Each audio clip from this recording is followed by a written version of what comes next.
Hey guys, it's me again, talking about how to invest in Nigeria. In this video, I'll lay the foundation of the things you need to do before you build a house in Nigeria. This video is targeted at those who live outside Nigeria because they're the ones that requested for this information. But I promise you that even those that live in Nigeria will benefit from the points I'll make in this video. Let's go. First, please do not build Pakam in Nigeria without going to Nigeria. You need to visit Nigeria to do a kind of survey about everything concerning the building of the house. You don't just go on a trip to Nigeria and start building. A lot of things will go wrong. You need to go for Netani, an overall assessment of the situation. If you absolutely cannot travel to Nigeria for reasons beyond your control, then you need to have someone in Nigeria that you absolutely trust. This is non-negotiable. Absolutely trust, because greedy friends and relatives are more likely to scam you when they know that you can't just pack your bags and come to Nigeria. On the other hand, there are good people, great friends, relatives, engineers, contractors that you can trust to carry out your project like it's their own. But you need to start cultivating that relationship early enough. You know, some people outside Nigeria tend to shield themselves from people back home, for a lot of reasons. No communication, nothing. The only time you call them is to tell them that you have sent money. Mbano. Start early to cultivate that relationship, because the quality of your relationship with the people back home will help you when you want to build that house, especially in absentia. When you get to Nigeria, the first thing you need to do is to open a personal current account if you haven't done so already. If you're going to build just your personal house in the village or a house you retire to in the city, then all you need is a personal current account. But if you're going to build rental properties, I highly recommend that you also open a corporate account. I talked about this account opening process in my first video in this investment series. Please go and watch that video. Do not miss any video in this series so that we can move fast in this investment series. Even if you cannot travel to Nigeria, I also discussed how those who can travel to Nigeria can open a Nigerian account from outside Nigeria. Please go check out that video. I'll put the link here, below the video, and at the end of this video, so go check it out. Maybe I'll make a video talking about the advantages of having your very own account in Nigeria, because some people seem to think that it's not necessary. It is more than necessary. Next, you need to create an account with a money transfer company so that you can easily move funds from your base to Nigeria. Unless you have something generating good income for you within Nigeria, you need to create a seamless link between your bank account outside Nigeria and your bank account within Nigeria. For this, I highly recommend the Sendwave app. Some of you already know this. Sendwave app allows you to send money to any bank account in Nigeria, including your own account. For now, you have to live in the UK, USA, or Canada to be able to use Sendwave to send money to Nigeria, Ghana, Kenya, Tanzania, and Uganda. They are working hard to include more European countries in their list, and I'll announce it on my channel when they do that, so please be patient with them. One thing that warms my heart about Sendwave app is that once you set up your account on your phone, you will be able to send money even when you travel to Nigeria or while you're holidaying on another continent. Let's say you travel to Nigeria and you were expecting your salary to be paid after that. While you're in Nigeria, once you notice that your salary has been paid into your account in the USA, UK, or Canada, you can transfer that money into your Nigerian account while in Nigeria. Yes, that's because the app lives on your phone. It doesn't get more convenient than that. Go to Google Play Store or App Store right now and download Sendwave. Create an account. The process is so easy. Enter your name, email, phone number, and choose a very strong password. To make your first transfer, fill in the recipient's bank account information. This recipient can be you. If it is your first transfer, click on the Get Promo Code link and enter the code FLOW to get $5 or £5 added to your first transfer. I bet this is the first time anybody is giving you a free money gift as an Obodo Oyibo person. You know that normally people do not know that Obodo Oyibo people need money too. But Sendwave understands. That's some money towards building your house, innit? Next, link your debit card to Sendwave because that's where they will take the money from. This is just like swiping your debit card at the till at your local supermarket. You also need to enter your government-issued ID information for verification. Confirm the transfer and the person you are sending to, or you, if you're sending to yourself, will receive the money in a matter of minutes. Download Sendwave today and start enjoying. If you downloaded Sendwave after my last video, please comment below to tell me about your experience using Sendwave for the first time. I'll really appreciate that. While you're in Nigeria, go to the building materials market in the town or city where you will build. If it's your village, go to the building materials market in your village and find out the cost of building materials. The major building materials you need to find out their prices, the ones that usually cost so much, are rods. Hey, rods will chop your money. We have the 16mm rods, also known as Y16. We have the 12mm, 10mm, 8mm, and then you have the binding wire. The 8mm is the one they use to make the stirrups that they'll use to hold the vertical rods together, while the binding wire is the one that they will use to tie it together. I'll put a schema of what I'm talking about here. Another building material that gobs a lot of money is cement. Right now, cement is at 2,300 naira per bag.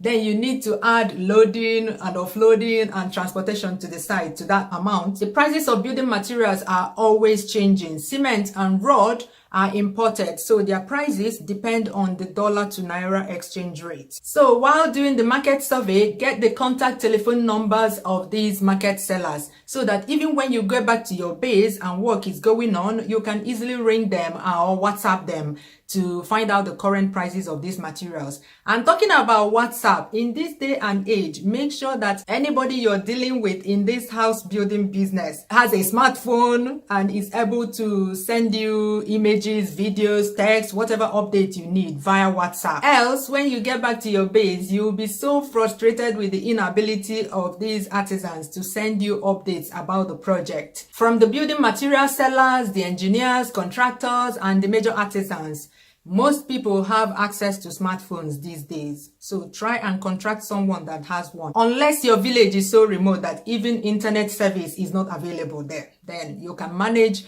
just their phone numbers. What is important is that you have a means of communicating with them when you go back to your base. It's very important. One more important market survey you need to make: when you see tipper drivers on the way, you can stop them and find out the prices of one trip of sand, stone. Walk around, and when you see buildings under construction or even completed buildings and you like what you see, ask for the person that is handling that house or the person that built that house and speak with the person. Get the person's contact telephone number. Do this for as many buildings as you like. This is how you gather your workforce, your squad. You can also get recommendations from friends and families who have built in that area. These days, a lot of builders are ready to travel from, say, Lagos to your village to go build for you. It is quite common for Igbos that live in Lagos to take the artisans that built their Lagos house to go build their house in the village. So be open to getting someone from anywhere. As long as the person is ready to travel, as long as the person is good and is ready to travel, why not? While you're in Nigeria, look for land to buy. You can even start the process of land purchase before you arrive in Nigeria, so that when you arrive, all you need to do is go and look at the available lands and seal the deal when you see what you like. But if you're going to build on inherited property, that's the land you got from your parents, then this step is not applicable to you. Next, do a perimeter survey of the land and get it registered at the land registry in the state that the land is located in. Even if it's inherited land, make sure you survey it and register it in your and your spouse's full names. So it should be Mr. Ifeanyi Emeka Okafor and Mrs. Adako Ngozi Okafor. As long as everybody in your family agrees that the land belongs to you, there's no dispute on the land, go and get it surveyed and registered. to avoid tomorrow somebody coming to say that the land is his or her own. Even the whole house is his or her own. So prevention is better than cure. I'm telling you now.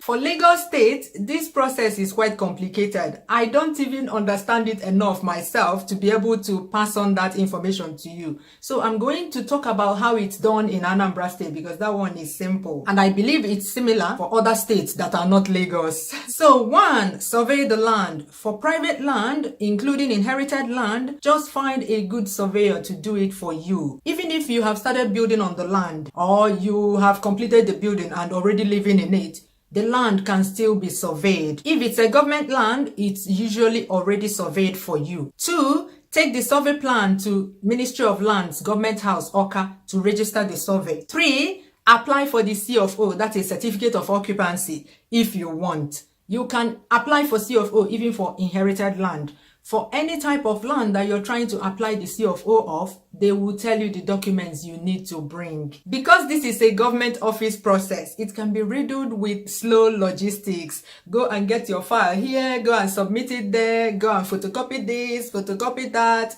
This is not something a lot of people want to deal with, especially someone that has a limited time to stay in Nigeria. If you need the link of a trustworthy person that can do the survey for you, he's a surveyor, and also help you to register the land in Anambra State, send me a message on Facebook. Even if you're not in Nigeria, the person will do the survey for you and register it. Then keep the documents for you to pick up whenever you come back. Disclaimer, there's nothing in this for me. I don't want to put the person's phone number on here because the person does not want that. Surveying a land and registering it does not cost much, so there can't be anything in it for me. I'm just helping your ministry because the comments in one of my village vlogs from people who were scammed broke my heart. I'm just trying to help out here. So send me a message if you absolutely need to get your land surveyed and registered. With your survey plan in hand, you can now start looking for someone that will draw the building plan for you.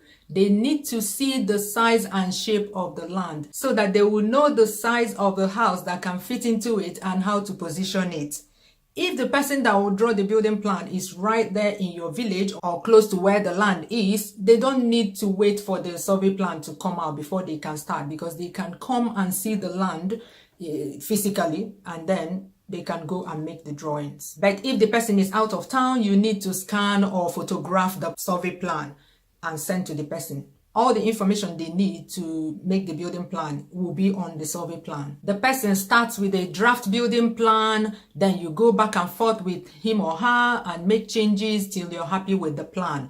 I talked about this in one of my vlogs. I'll put the link here. When you're happy with the building plan, the architect will make government copies for you. These government copies will also contain your and your spouse's full names, exactly as they appear on the survey plan. Take these drawings to your local government headquarters to register and get an approval for the building plan. This is to avoid when you start building, government people will come and put a big X on the building and tell you to stop work. The architect can do this registration and getting of approval process for you. They do it for people all the time.